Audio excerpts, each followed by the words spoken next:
Близо 80% от децата на възраст от 5 до 9 години имат по няколко кариеса. 8-годишният Дани е едно от тези деца.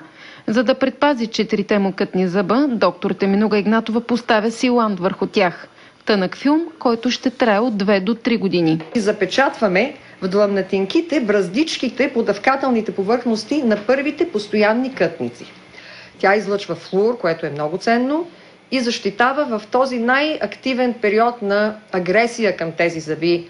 Именно излъчването на флуор и отричането му през последните години кара майките да бъдат предпазливи.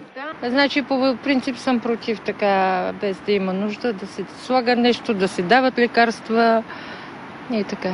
Флуорното мляко последно го спряха от детската му градина, защото родителите бяха против.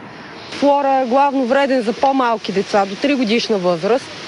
Даже когато в яслите питат дали да им дават мляко с повече флуор, аз лично бях против. Предозиране на флуор и токсично действие на флуор поради предозиране може да се получи само и единствено при вътрешния му прием. Локалното действие на флуора никога не може да доведе до предозиране.